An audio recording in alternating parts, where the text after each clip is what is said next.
Welcome all of you. Today we will be discussing one of the most requested topic, that is capital structure. Now in this series we will be discussing today meaning and determinants, कौन कौन से factor हैं जो capital structure को effect करते हैं. Later on we will be discussing all the things related to this topic, that is various theories related to capital structure, financial leverage impact on organization, capital gearing, all the things related with the capital structure. So before that we should know what is capital structure. capital structure का meaning क्या होता है. किसी भी finance manager के लिए capital required कितनी है ऑर्गेनाइजेशन के लिए, ये फाइंड आउट करना बहुत इंपॉर्टेंट है. और कैपिटल रिक्वायरमेंट अगर हम लोग जितनी रिक्वायर्ड है, से उनको 10 लाख रुपीज चाहिए, तो अगर फाइनेंस मैनेजर 8 लाख एस्टिमेट करता है तो 2 लाख की शॉर्टेज आ जाएगी. ऑन द अदर हैंड अगर वो 12 लाख करता है तो 2 लाख सरप्लस हो जाएगा. इसीलिए कैपिटल रिक्वायरमेंट जो है उसकी exact estimation most important work होता है फाइनेंस मैनेजर का. और इस कैपिटल को जो आपको 10 लाख रुपीज या 8 लाख जो आपने एस्टिमेट किए हैं, वो आपको प्रिक्योर कहाँ से करने हैं. अगर आपको 10 लाख रुपीज चाहिए, वो कहाँ से आएंगे. तो ये दो इंपॉर्टेंट रोल होते हैं फाइनेंस मैनेजर की, जो हमने स्टार्टिंग में रोल ऑफ फाइनेंशियल मैनेजर में डिस्कस किया था. बट इन सबसे भी इंपॉर्टेंट जो टास्क होता है, दैट इज कैपिटल स्ट्रक्चर को फॉर्म करना. अब कैपिटल स्ट्रक्चर का मीनिंग जानने से पहले फर्स्ट हम देखते हैं स्ट्रक्चर क्या होता है. स्ट्रक्चर सिंपली अगर हम डिक्शनरी मीनिंग देखें स्ट्रक्चर का, तो इट इज अरेंजमेंट. तो स्ट्रक्चर एक तरह से आ गया किसी भी चीज के वेरियस पार्ट्स को अरेंज करना, इन्हें प्रॉपर सीक्वेंशियल मैनर कह सकते हो. तो जब उन पार्ट्स को हम अरेंज कर देते हैं, वो एक स्ट्रक्चर बन जाता है. तो यहाँ पर कैपिटल क्योंकि अटैच है, तो कैपिटल स्ट्रक्चर एक तरह से अरेंजमेंट ऑफ कैपिटल हो गया. अब ये कैपिटल अरेंजमेंट कैसे बनेगा, जब हम डिफरेंट सोर्सेज से कैपिटल प्रिक्योर करेंगे, जो क्या करेंगे, हमारी लॉन्ग टर्म फंड्स को नीड को फुलफिल कर देंगे. तो एक तरह से कैपिटल स्ट्रक्चर एक अरेंजमेंट है कैपिटल का. वो कैपिटल किस लिए रिक्वायर्ड है, लॉन्ग टर्म पर्पस के लिए. मींस उनको लॉन्ग टर्म सर्वाइवल के लिए, जैसे फिक्स एसेट परचेज करने होते हैं, तो जो ऑर्गेनाइजेशन की इन्वेस्टमेंट डिसीजंस के रिलेटेड आप कह सकते हो, इन्वेस्टमेंट जिनमें वो करेगी, जहां से वो बाद में प्रॉफिट अर्न करेगा. तो इन्वेस्टमेंट रिलेटेड जो भी डिसीजन आएंगे उसको फुलफिल, जैसे फिक्स एसेट में मशीनरी परचेज करनी है, बिल्डिंग करनी है, तो उसके लिए आपको फंड चाहिए. तो उसके लिए आपको कैपिटल अरेंज करनी होगी. उस कैपिटल को अरेंज करने के लिए जो आप एक अरेंजमेंट बनाते हो, that is known as capital structure. अब फॉर्मली इसका मीनिंग अगर हम देखें, तो लॉन्ग टर्म फंड जो होते हैं, ऑर्गेनाइजेशन बेसिकली 3 तरह से रेज कर सकती है. एक, या तो उनके ओन्ड फंड हो सकते हैं या बोरड फंड हो सकते हैं. Owned fund means basically equity, और बोरड फंड में डेट आ गया. तो ओन फंड में बेसिकली अगर ऑर्गेनाइजेशन क्या कर सकती है, इक्विटी शेयर इशू कर सकती है, प्रेफरेंस शेयर इशू कर सकती है. और बोरड फंड के केस में या तो हम डिबेंचर ले सकते हैं या लॉन्ग टर्म लोन भी आ सकते हैं. इसमें लॉन्ग टर्म लोन जो आप बैंक लोगे, तो इन्हीं सोर्सेज का जो कॉम्बिनेशन बन जाएगा, अरेंजमेंट बन जाएगा, दैट इज कैपिटल स्ट्रक्चर. अब फॉर्मली अगर हम इसका मीनिंग देखें, तो capital structure refer to the proportion और कॉम्बिनेशन ऑफ, कॉम्बिनेशन है किसका, equity share capital, preference share capital, debenture, long term loan, retained earning, या कोई और फंड जिसको आप लॉन्ग टर्म में यूज करोगे in the total capital of a firm, which is should be raise to run its business. कोई भी organisation के बिजनेस को रन करने के लिए जो आपको लॉन्ग टर्म में फंड चाहिए, वो जिस सोर्स से आप रेज करोगे उसका जो कॉम्बिनेशन बनता है, दैट इज कैपिटल स्ट्रक्चर. अब हम इसकी फॉर्मल डेफिनेशन अगर देखें, तो आई.एम. पांडे जी ने कहा है कि कैपिटल स्ट्रक्चर एक मिक्सचर है long term sources of fund का, such as debenture, long term debt, preference share capital, equity share capital, और इसमें हम reserves and surplus mean retain earning. जो रिटेन अर्निंग अगर आपको नहीं क्लियर है, तो हमने पहले डेफिनेशन की एक बेसिक वीडियो चैनल पे पोस्ट की है, यू कैन विजिट दैट, जिसमें हमने डिटेल में डिस्कस किया था इक्विटी क्या होती है, प्रेफरेंस शेयर क्या होते हैं, तो you can refer that. Well on briefly आपके रिटेन्ड अर्निंग या रिजर्व एंड सरप्लस तब फॉर्म होते हैं जब ऑर्गेनाइजेशंस अपना प्रॉफिट जो है कंपनी डिस्ट्रीब्यूट नहीं करती, उसको फ्यूचर यूज के लिए अपने पास रिटेन करके रख लेती है। तो इन सारी चीजों के मिक्सचर को हम कहते हैं कैपिटल स्ट्रक्चर। एक और डेफिनेशन इसके रिलेटेड आती है, capital structure of a company refer to the makeup of its capitalisation. तो ये एक नया वर्ड आ गया, पहले तो हम कैपिटल स्ट्रक्चर कह रहे थे, कैपिटलाइजेशन जिसमें लॉन्ग टर्म, ये हमने पहले ही बता दिया कि लॉन्ग टर्म रिसोर्सेज आ जाते हैं। अब कैपिटलाइजेशन क्या होती है, इसका और कैपिटल स्ट्रक्चर का क्या डिफरेंस है, वो जानना बहुत जरूरी है in order to understand this definition. तो कैपिटलाइजेशन, कैपिटल स्ट्रक्चर और फाइनेंशियल स्ट्रक्चर एक टर्म वो भी आती है। इनमें बेसिक डिफरेंस क्या होता है, कैपिटलाइजेशन होती है total amount of securities issued by A company. जो मैं आपको कह रही थी कि अगर 10 लाख की कंपनी को रिक्वायरमेंट है तो 10 लाख हो सकता है वो फुलफिल कैसे करे, 5 लाख रुपीज के इक्विटी शेयर आ जाए, 2 लाख के प्रेफरेंस शेयर आ जाए, और बाकी जो बचा 3 लाख उसके आप डिबेंचर इशू कर दो। तो इस 10 लाख पूरी को आप कैपिटलाइजेशन बोलेंगे 10 लाख रुपीस के। बट अगर हम उसके ब्रेकअप में चले जाते हैं कि 50% जो है उसमें इक्विटी का पोर्शन है, 20% प्रेफरेंस शेयर है और 30% डिबेंचर है, तो इस प्रपोर्शन की जब आप बात करोगे, मिक्सचर की बात करोगे, तो then it is capital structure. जो कैपिटलाइजेशन है वो टोटल की बात करती है, उसको मिक्सचर से कुछ लेना देना नहीं है। लेकिन जब हम कैपिटल स्ट्रक्चर की बात करते हैं, we talk about different types of securities and their total proportion. और अगर हम फाइनेंशियल स्ट्रक्चर की बात करें तो इंटायर लाइबिलिटी साइड, अब इसमें सिर्फ हम लॉन्ग टर्म की बात कर रहे थे, लेकिन अगर आप शॉर्ट टर्म लाइबिलिटीज को भी इंक्लूड कर देते हो then it becomes financial structure. तो फाइनेंशियल स्ट्रक्चर में शॉर्ट टर्म लाइबिलिटी भी आ गई, लॉन्ग टर्म भी आ गई, और share holder funds means equity भी आ गई, इक्विटी प्रेफरेंस भी, इक्विटी शेयर आ गए, प्रेफरेंस शेयर आ गए, डिबेंचर आ गए, लॉन्ग टर्म लोन आ गए, और शॉर्ट टर्म लाइबिलिटीज लाइक आपके क्रेडिटर्स हो गए, आपने शॉर्ट टर्म लोन जो बैंक से लिए हैं वो सारे इसका पार्ट आ जाएंगे, जिसको हम करंट लाइबिलिटीज भी कहते हैं। तो एक तरह से फाइनेंशियल स्ट्रक्चर में एक कैपिटल स्ट्रक्चर भी पार्ट है, कैपिटल स्ट्रक्चर जो लॉन्ग टर्म से रिलेटेड है। और कैपिटलाइजेशन आ गया टोटल ऑफ दी सिक्योरिटीज, उसका ब्रेकअप की बात नहीं करेंगे हम, टोटल अमाउंट की जब बात करेंगे वो कैपिटलाइजेशन आ गया। होप आपको ये डिफरेंस क्लियर हो गया।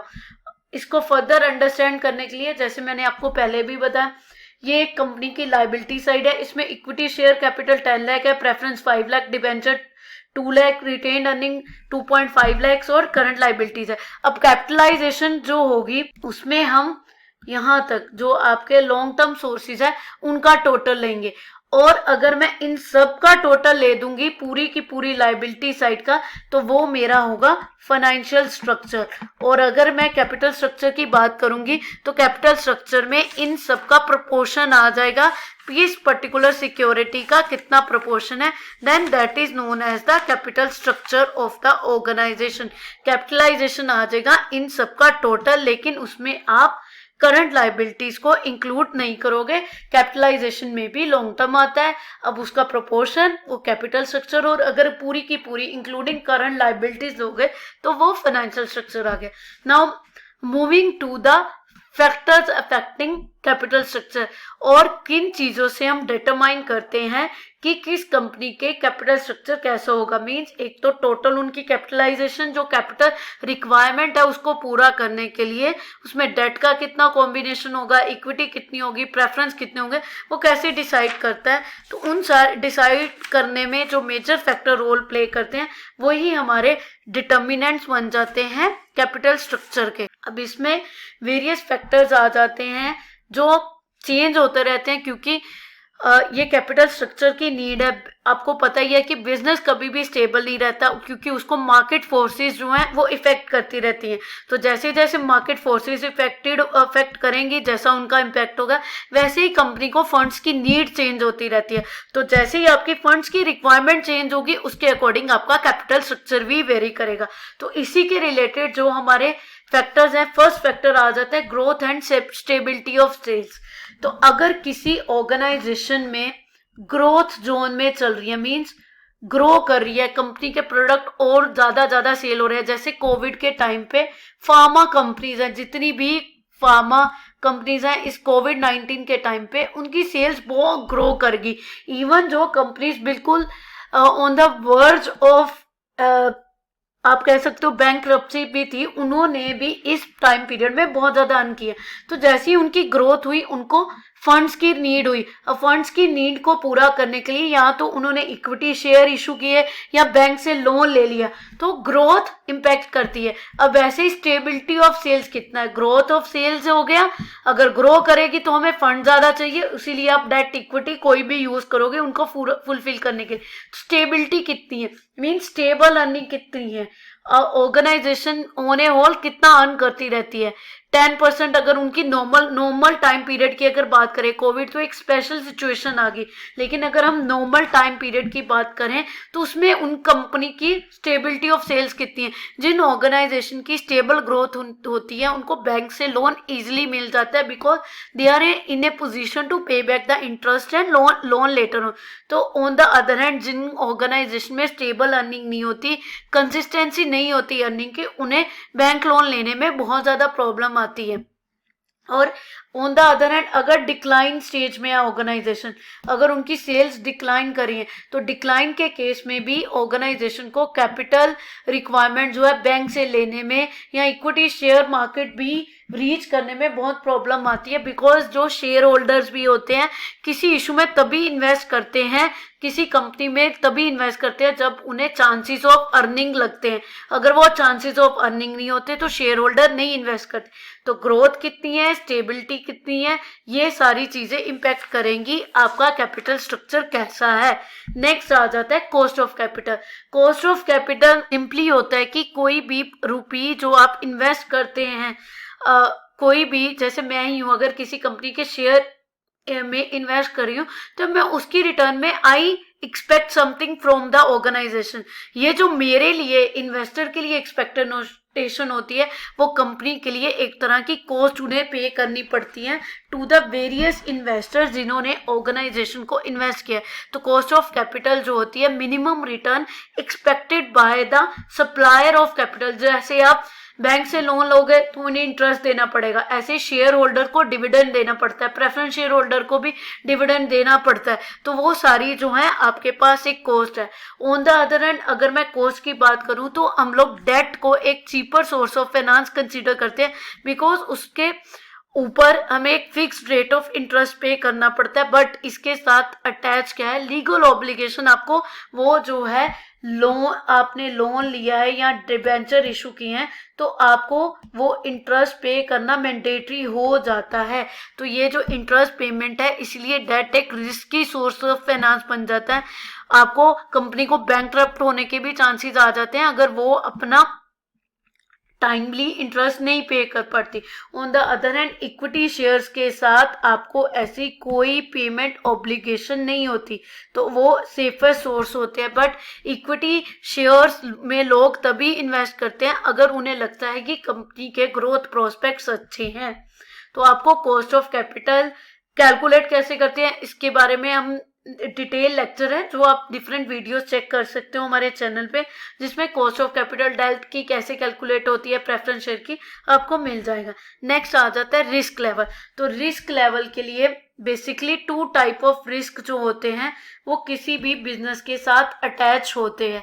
One is business risk, other is financial risk. तो आपके 2 टाइप ऑफ रिस्क आ जाते हैं, बिजनेस रिस्क और फाइनेंशियल रिस्क। बिजनेस रिस्क जो होता है वो हर एक ऑर्गेनाइजेशन के लिए सेम होता है। बिजनेस रिस्क राइज क्यों होता है, because of variability of earning before interest and taxes. जो बिजनेस रिस्क होता है किसी भी राइज क्यों होता है, क्योंकि आपकी जो अर्निंग है एक तरह से profit, earning before interest and taxes, वो चेंज होते रहते हैं। अब ये चेंज क्यों होते हैं, क्योंकि इनमें इंटरनल और एक्सटर्नल फैक्टर्स जो होते हैं वो इन्फ्लुएंस करते हैं। इंटरनल फैक्टर जैसे आपको रॉ मटेरियल ऑर्गेनाइजेशन के रिलेटेड हो गया, जैसे सीईओ लेफ्ट कर गया, या आपके कोई स्ट्रेटेजिक मैनेजमेंट, आपने स्ट्रेटेजी बनाई थी किसी चीज़ की वो फेल कर गई। और इसके रिलेटेड एक्सटर्नल फैक्टर्स हो सकते हैं, जैसे मार्केट कंडीशन चेंज हो गई जो ऑर्गेनाइजेशन के कंट्रोल में नहीं होते। आपकी जैसे गवर्नमेंट ने कुछ चेंज कर दिया, इंटरनेशनल मार्केट में कुछ हो गया जो beyond the control. On the other hand जो फाइनेंशियल रिस्क होता है, फाइनेंशियल रिस्क आता है राइज कब होता है, जब कंपनी इस पोजीशन में नहीं हो कि वो अपनी फाइनेंशियल कॉस्ट जो है, जैसे मैंने आपको पहले ही भी बोला, डेट है तो उसको आपको इंटरेस्ट पे करनी है, और जो आपके चाहे डिविडेंड पे करना कंपलसरी नहीं है, but share holder they expect dividend. तो ये जो है जो आपकी फाइनेंशियल कॉस्ट के साथ रिलेटेड होते हैं उसको हम फाइनेंशियल रिस्क बोलते हैं, और यही आपका बाद में आपका कैपिटल स्ट्रक्चर के रिलेटेड जो पर्टिकुलर रिस्क है वो फाइनेंशियल रिस्क आ जाता है। फाइनेंशियल, क्योंकि आपकी फाइनेंशियल कॉस्ट जो है, फिक्स कॉस्ट उसके रिलेटेड है, तो फाइनेंशियल रिस्क जो होता है, अगर आप डिफरेंट डेट रेज करोगे तो आपका फाइनेंशियल रिस्क जो है वो बढ़ जाता है। On the other hand equity के केस में financial risk as compare to debt less होता है, because obligation to pay interest नहीं होता, उसमें ऑब्लिगेशन टू पे डिविडेंड नहीं होता। नेक्स्ट आ जाता है cash flow ability to serve debt. जैसे मैंने आपको पहले भी बताया कि डेट के केस में इंटरेस्ट पे करना कंपल्सरी है, तो यहाँ पर उसी के रिलेटेड नेक्स्ट फैक्टर आ जाता है, क्या ऑर्गेनाइजेशन के पास इतना कैश है कि वो अपना डेट रीपे कर सके। इसी को आपने अगर पहले रेशियोज जब हम पढ़ते हैं तो रेशियो में एक इंटरेस्ट कवरेज रेशियो आ जाती है, तो इंटरेस्ट कवरेज रेशियो में यही बताती है कि ऑर्गेनाइजेशन के पास क्या इतना कैश पड़ा है, earning before interest and taxes है, कि जिससे वो अपने इंटरेस्ट पे कर सके। तो वही कैश फ्लो एबिलिटी आपके पास है, यानी इसको कैलकुलेट करने के लिए हम इंटरेस्ट कवरेज रेशियो की हेल्प लेते हैं, जो हमें ये बता देती है क्या डेट रेज कर सकती है ऑर्गेनाइजेशन कि नहीं, और अगर फर्दर डेट रेज करते हो तो उससे आपका इंटरेस्ट जो ऑब्लिगेशन है राइज करेंगी, आपका उतना ही earning before interest and taxes पे प्रेशर पड़ेगा। तो न्यू डेट लेना है कि इक्विटी, उसमें ये पर्टिकुलर पॉइंट बहुत इंपॉर्टेंट है। नेक्स्ट आ जाता है nature and size of firm. Capital structure को नेचर कैसा है ऑर्गेनाइजेशन मीन्स वो पब्लिक सेक्टर कंसर्न है कि प्राइवेट है।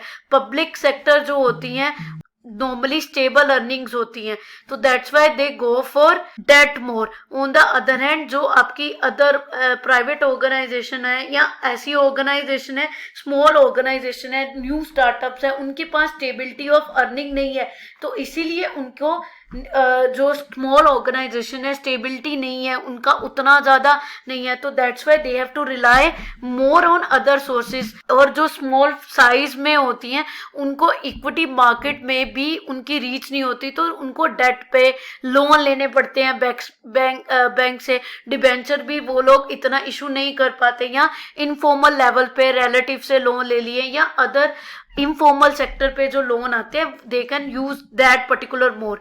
और इसीलिए जो नेचर है या साइज ऑफ ऑर्गेनाइजेशन है उससे हमारा कैपिटल स्ट्रक्चर, हर कोई इक्विटी मार्केट में आना चाहता है बिकॉज उससे आप इक्विटी शेयर इशू करना चाहता है, लेकिन उस हर कोई इक्विटी मार्केट में जाकर अपने इशू को जब हम करते हैं वो सब्सक्राइब ही नहीं करते जब तक पोटेंशियल नहीं लगती लोगों में कंपनी की। तो इसीलिए नेचर और साइज ऑफ फर्म जो है हमारी कैपिटल स्ट्रक्चर जो होगा ऑर्गेनाइजेशन का, डेट और इक्विटी का जो मिक्सचर बनेगा उसको इम्पैक्ट करता है। नेक्स्ट आ जाए फ्लेक्सिबिलिटी। कैपिटल स्ट्रक्चर जो होता है जब हम इशू करते हैं तो वो फ्लेक्सिबिलिटी उसमें होना बहुत ज़रूरी है, सो दैट फ्यूचर में as and when need arises, जैसी आपकी नीड है उसके अकॉर्डिंग आप फर्दर डिसीजन ले सको कि डेट इशू करना है या इक्विटी। अगर ऑर्गेनाइजेशन नो डाउट बिग है, लार्ज ऑर्गेनाइजेशन है, बट उसके कैश फ्लो कम है, तो ऑब्वियसली वो डेट नहीं रीपे कर पाएगी, उस केस में उसको फ्लेक्सिबिलिटी नहीं रही। तो फ्लेक्सिबिलिटी ऑर्गेनाइजेशन के पास कितनी है वो आपकी नीड को डिटरमाइन करती है।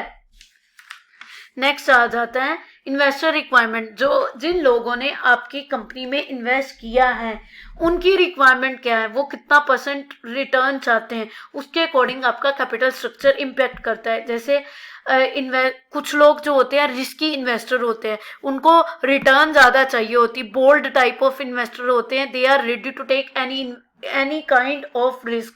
ऑन द अदर हैंड कुछ लोग जो होते हैं बहुत ही कॉन्शियस इन्वेस्टर होते हैं,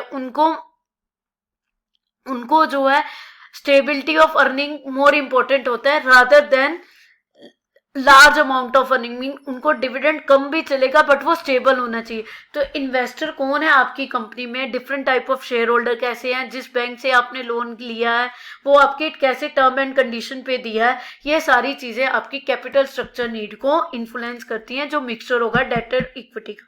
नेक्स्ट आ जाता है मार्केट कंडीशन। तो मार्केट कंडीशन आप अभी कोविड के टाइम पे आपने देख ही लिया है कि मार्केट कंडीशन कैसे एकदम से चेंज हो जाती हैं, और ये मार्केट कंडीशन के चेंज होते ही ऑर्गेनाइजेशन की सेल्स इमिडिएटली इम्पैक्ट होती हैं।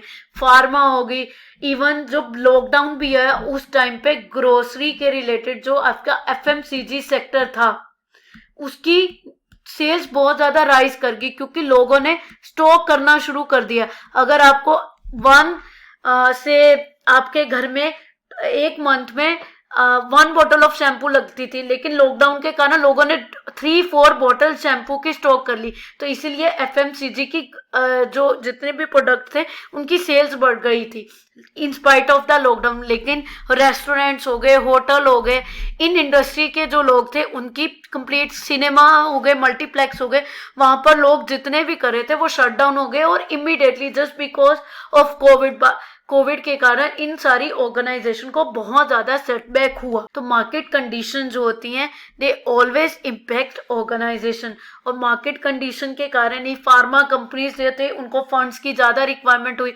आपने देखा होगा बहुत सारी कंपनीज के इश्यूज आ गए थे, चाहे जितनी भी उनके शेयर्स ऑल टाइम हाई पे चले गए थे। तो ये सारी चीजें मार्केट कंडीशन इम्पैक्ट करती हैं कैपिटल स्ट्रक्चर को। नेक्स्ट, टैक्स रेट कैसा चल रहा है।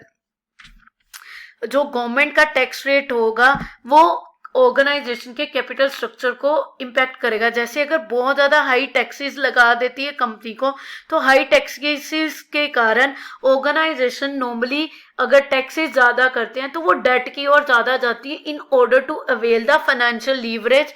फाइनेंशियल लीवरेज जो आगे हम डिस्कस भी करते हैं, जो अराइज होती है because of using advantage company को मिलता है बिकॉज ऑफ यूजिंग डेट। अगर वो डेट अपने साथ यूज़ करती हैं तो उनको कुछ बेनिफिट जो मिलता है वो हमें इम्पैक्ट करता है। तो जैसे जैसे ज़्यादा टैक्स होगा अगर टैक्स जितना बढ़ेगा उतना डेट की ओर कंपनी मूव करेंगी, बिकॉज जो अर्निंग्स होती है ऑर्गेनाइजेशन में उसमें हम इंटरेस्ट आपका लेस हो जाता है।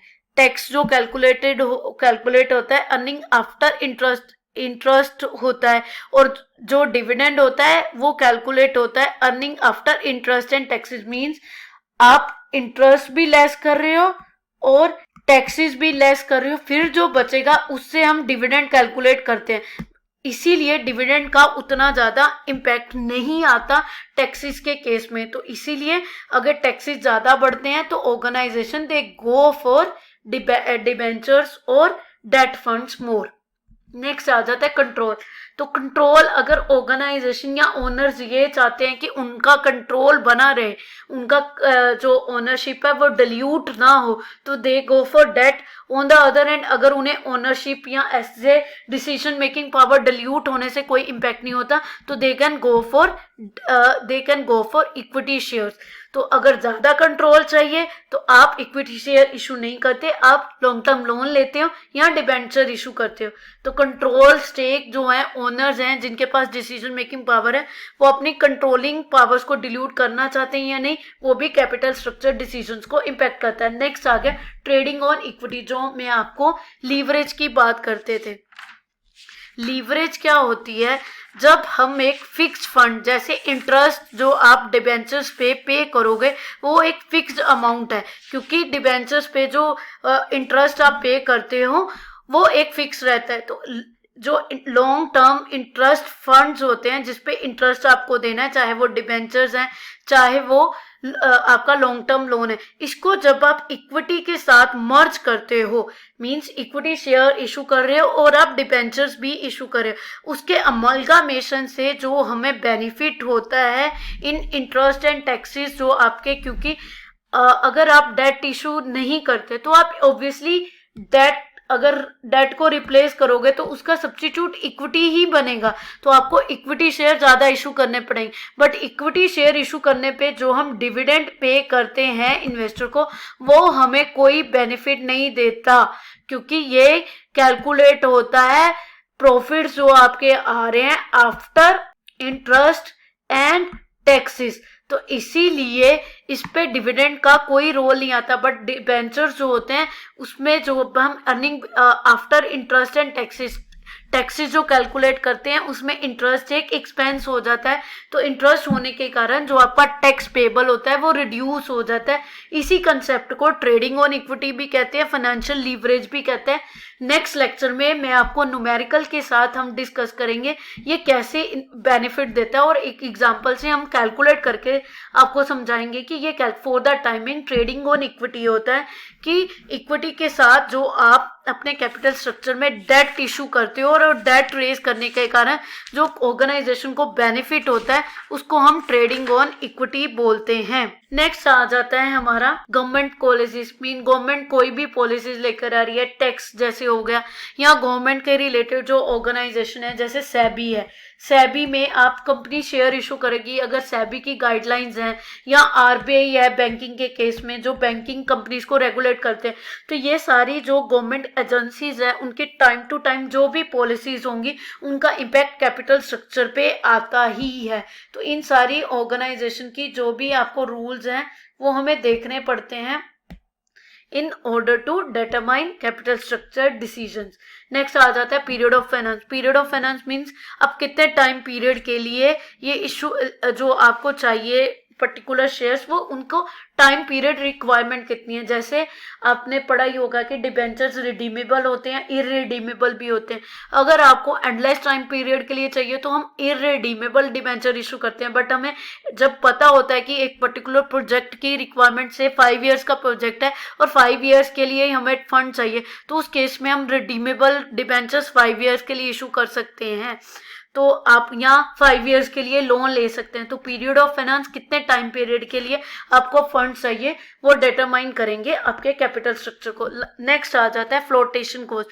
फ्लोटेशन कॉस्ट जो है it is the cost of issuing various securities. जैसे आप इक्विटी शेयर इशू करोगे तो उसके लिए आपको प्रोस्पेक्टस प्रिंट करवाना पड़ेगा किसी ब्रोकर के साथ, जो आपकी इशू कॉस्ट है, आपकी शेयर इशू करने के रिलेटेड जितनी भी कॉस्ट आएगी वो इसका पार्ट होगी। और ऐसे ही डिबेंचर इशू करोगे या बैंक से लोन लोगे तो उसके रिलेटेड जो भी आपको कॉस्ट बियर करनी पड़ेगी that is flotation cost. Normally जो डिबेंचर्स की या डेट की कॉस्ट ऑफ फ्लोटेशन है वो लेस होती है, इसीलिए, बट इतनी भी नहीं लेस होती, जनरल मार्जिनल डिफरेंस होता है जो इम्पैक्ट करता है फ्लोटेशन कॉस्ट, आपकी कॉस्ट ऑफ इशूइंग कितनी है आपके कैपिटल स्ट्रक्चर डिसीजन को। तो बेसिकली ये सारे थिंग्स थी जो हमारे कैपिटल स्ट्रक्चर को इम्पैक्ट करती हैं। अब नेक्स्ट हम डिस्कस करेंगे इसके रिलेटेड वेरियस थ्योरीज क्या है, और one of the most important topic leverage क्या होती है या ट्रेडिंग ऑन इक्विटी क्या है। सो फर्दर लेक्चर्स के लिए just keep watching our channel. और आपको अगर कोई भी डाउट है इस लेक्चर के रिलेटेड या आप कोई पर्टिकुलर टॉपिक पे चाहते हो मैं आपके लिए वीडियो बनाऊं, so you can post it in your comments, keep sharing. और इस के रिलेटेड जितने भी नोट्स हैं मैं टेलीग्राम चैनल जो है हमारा वहां पर पोस्ट कर दूंगी। यू कैन आप टेलीग्राम से भी हमारे साथ कनेक्ट कर सकते हैं in order to get notes related to this particular topic. Keep watching, keep sharing. Thanks for